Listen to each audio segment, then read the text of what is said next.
नमस्कार साथियों, N V Sanskrit classes में आपका हार्दिक स्वागत और हार्दिक अभिनंदन करती हूँ। आज हमारा जो नया टॉपिक शुरू होने जा रहा है वो है कारक प्रकरण।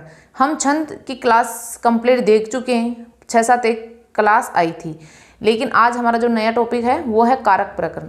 तो कारक प्रकरण का हम सामान्य परिचय के बारे में थोड़ा बहुत अवगत हो जाते हैं। तो कारक प्रकरण, इसकी व्युत्पत्ति की बात करें तो इसकी व्युत्पत्ति होती है क्रिय प्लस नऊल बराबर कारक है। अब कारक नपुंसक लिंग के रूप में प्रयुक्त होता है और वो होता है कारकम, और ये हमेशा नपुंसक लिंग ही होता है। नपुंसक लिंग यानी क्रिया को करने वाला।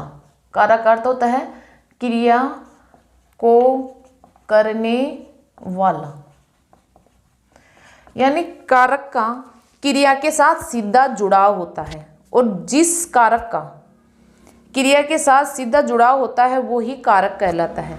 जैसे कारक संबंध कारक होता है तो उसका क्रिया के साथ सीधा जुड़ाव नहीं है, इसलिए वो उसको कारक नहीं मानते हैं, इसलिए कारक 6 ही होते हैं।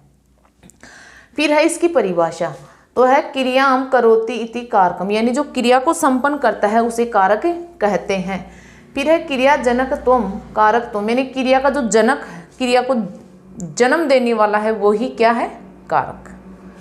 कारक 6 होते हैं, कारक 6 होते हैं। मोस्ट इंपोर्टेंट है, कारक कितने होते हैं, 6। कौन कौन सा, कर्ता, क्रम, करण, संप्रदान, अपादान। संबंध कारक नहीं होता है, और अधिकरण, क्योंकि संबंध का क्रिया के साथ सीधा जुड़ाव नहीं होता है, इसलिए संबंध कारक नहीं होता है।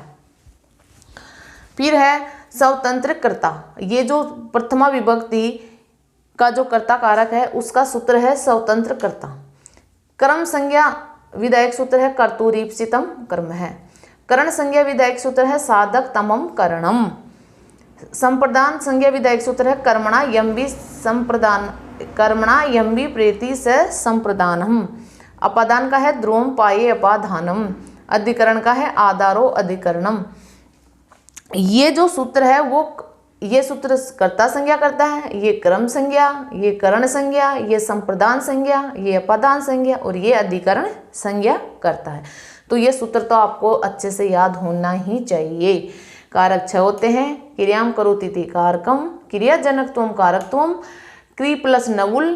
कई बार ये व्युत्पत्ति ऐसे कैसे पूछी जाती है, तो आप छंद की छंद प्लस असुन में बताई थी या नहीं बताई थी, अगर मैं नहीं बताई हूँ, भूल गई हूँ, तो आप ऐसे लिख सकते हो वहाँ पे, छंद नोट्स में लिख लेना, छंद प्लस असुन बराबर छंद है ना। तो कारक अर्थ होता है क्रिया को करने वाला, ठीक है। तो आप इसका स्क्रीनशॉट ले लीजिए। तो आज हम कारक प्रकरण के बारे में देखते हैं कि कारक प्रकरण, इसमें हम सबसे पहले प्रथमा विभक्ति को देखेंगे। किसको देखेंगे, प्रथमा विभक्ति। प्रथमा विभक्ति में 3 कारक चिन्हों का प्रयोग होता है, सु, औ और जस। सु, औ, जस, ये तीनों कारक चिन्ह प्रथमा विभक्ति के होते हैं। अब इसमें देखो 2 सूत्र है, इसमें जो प्रथमा विभक्ति है इसमें 2 सूत्र है, प्रातिपदिकार्थ लिंग परिमाण वचन मातृ प्रथमा, और एक है संबोधने च।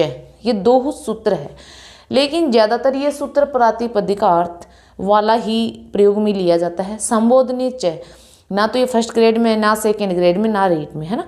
लेकिन हम पढ़ेंगे दोनों सूत्रों को, क्योंकि कोई ज़रूरी नहीं है कहीं से भी घुमा फिरा के क्वेश्चन बन जाए। तो अगर कहीं से भी क्वेश्चन बन जाए, लेकिन हमारा क्वेश्चन गलत नहीं होना चाहिए। हम कारक प्रकरण पढ़ रहे हैं, चाहे 5 नंबर का आए, चाहे 10 नंबर का चाहे आए, हमारे पूरे में से पूरे नंबर आने चाहिए। तो हम पहला सूत्र पढ़ते हैं, प्रातिपदिकार्थ लिंग परिमाण वचन मातृ प्रथमा। ये हमारा पहला सूत्र है प्रथमा विभक्ति का। अब इसकी वृत्ति है, देखो इसकी वृत्ति इंपॉर्टेंट होती है। उसमें छंदों में लक्षण इंपॉर्टेंट होता था और इनमें वृत्ति इंपॉर्टेंट होती है। तो इसकी वृत्ति है, प्रातिपदिकार्थ मात्रे लिंग मात्रा धाधिक के प्रमाण मात्रे संख्या मात्रे च प्रथमा शार्थ। वृत्ति आपको याद होनी चाहिए। वृत्ति और उदाहरण ये दो ही इम्पोर्टेंट है, और चाहे आप याद करो चाहे मत करो, ठीक है। सूत्र, वृत्ति और उदाहरण, ठीक है। ऐसे शब्द जिनका लिंग निश्चित होता है वे सभी प्रातिपदिकार्थ मात्र के उदाहरण होंगे। यानी नियतो उपस्थितिकः प्रातिपदिकार्थ है, नियतो उपस्थितिकः प्रातिपदिकार्थ है।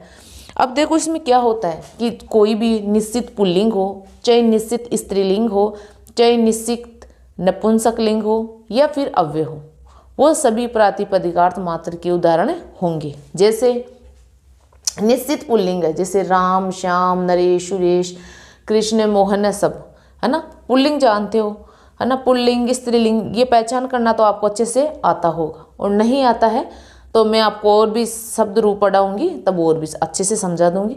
लेकिन जो पुरुषों का नाम होता है वो पुल्लिंग होता है, और जो महिलाओं का नाम होता है वो स्त्रीलिंग होता है, और जो ना तो पुरुष का नाम होता है और ना स्त्री का नाम होता है वो नपुंसक लिंग होता है। और जो अव्यय है वो आपको अलग से दिख जाएंगी, है ना।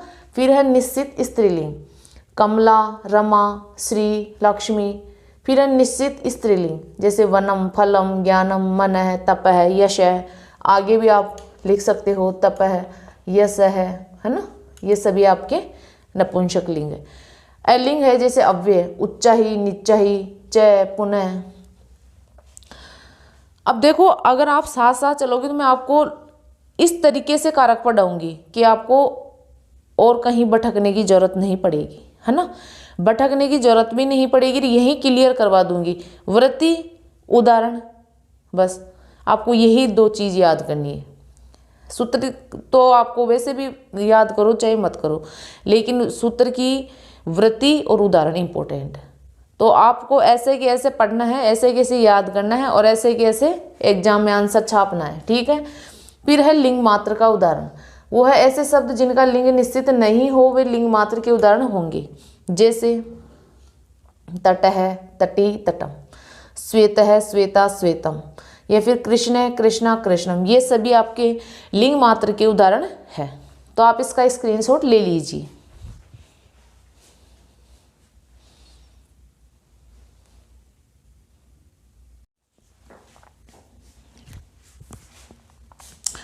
अब अगला है परिमाण मात्र का उदाहरण। यदि वाक्य में किसी क्रियापद का प्रयोग नहीं होता है तो सभी परिमापक शब्दों में भी प्रथमा विभक्ति होती है। देखो इसमें क्या है, तोल, माप, तोल, लंबाई, चौड़ाई, ये अगर आपको दिखे तो वो परिमाण मात्र के उदाहरणों में चले जाएंगे। जैसे द्रोणय व्रीहि यानी बाल्टी भर चावल, 1 लीटर परिमितम, 1 किलो परिमितम, है ना। तो ये किलो, लंबाई, माप, चौड़ाई, अगर ऐसे उदाहरण आए तो ये आपके परिमाण मात्र के उदाहरण होंगे। फिर है वचन मात्र। यहाँ वचन का अर्थ है संख्या, वचन का अर्थ होता है संख्या, वचनम संख्या। जैसे एक है, द्वौ, त्रय, बहु, यानी जो संख्या है तो आपके वचन में चली जाएगी। फिर आपका जो प्रातिपदिकार्थ, लिंग, परिमाण, वचन, मात्रे, प्रथमा, यानी जो 4 कैटेगरी के उदाहरण आएंगे। इसमें प्रातिपदिकार्थ, इसमें आपका निश्चित पुल्लिंग, निश्चित स्त्रीलिंग, निश्चित नपुंसकलिंग और अव्यय। लिंग में आपके तटः, तटी, तटम, श्वेतः, श्वेता, श्वेतम, कृष्ण, कृष्णा, कृष्णम, ऐसे उदाहरण आएंगे। फिर है परिमाण, इसमें आपके लंबाई, चौड़ाई, माप आदि के उदाहरण आएंगे। फिर आप वचन, इसमें आपके संख्या से संबंधित उदाहरण आएंगे। क्लियर यहाँ तक। अब आपको ज़्यादा कुछ याद करने की इसमें ज़रूरत नहीं है, केवल और केवल आपको उदाहरण, वृत्ति और सूत्र का नाम, बस यही आपके लिए इम्पोर्टेंट है, और कोई इम्पोर्टेंट ज़्यादा नहीं। फिर है संबोधन, इसमें भी प्रथमा विभक्ति होती है, लेकिन फर्स्ट ग्रेड, सेकंड ग्रेड, इनके जो सिलेबस है उसमें इसको मेंशन नहीं कर रखा है, यानी नहीं दे रखे हैं इस सूत्र को, यही सूत्र दे रखा है। लेकिन जब हम पढ़ते हैं इसको, क्योंकि कई बार ऐसे कि ऐसे क्वेश्चन छप जाता है, इसलिए इसको पढ़ना जरूरी है। तो देखो संबोधन में भी क्या होता है, प्रथमा विभक्ति होती है, और इसकी वृत्ति है ई है प्रथमा शात, ई है प्रथमा शात, ये इसकी वृत्ति है, ज़्यादा हार्ड नहीं है, बस ई है प्रथमा शात।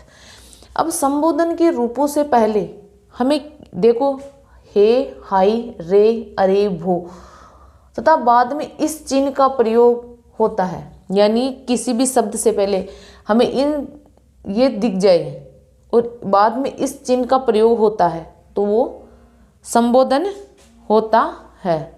क्या होता है? संबोधन। अब जैसे हे राम, हे हरे, हे भानो, हे लते, हे नदी, हे वधु, रे चातक है। ये सभी आपके इसके उदाहरण है, ये आपके संबोधन के उदाहरण हैं। तो बस ज़्यादा ये हार्ड नहीं है, यानी जो ये उदाहरण है बिल्कुल सरल है। इनके पहले उदाहरणों से पहले हे, हाय, रे, अरे, भो ये दिख जाएंगे और बाद में इस चिन्ह का प्रयोग होता है। तो आप इसका भी स्क्रीनशॉट ले लीजिए। अब आज तो हम इतना ही देखेंगे, कल हम द्वितीय विभक्ति देखेंगे और ये इम्पोर्टेंट है। और कल आने से पहले, क्लास में आने से पहले थोड़ा उसको क्लियर भी करके आना, फिर और भी आपके ढंग से समझ में आ जाएगा। तो आप इसका स्क्रीनशॉट ले लीजिए। मिलते हैं अगली क्लास में। जय हिंद, जय भारत।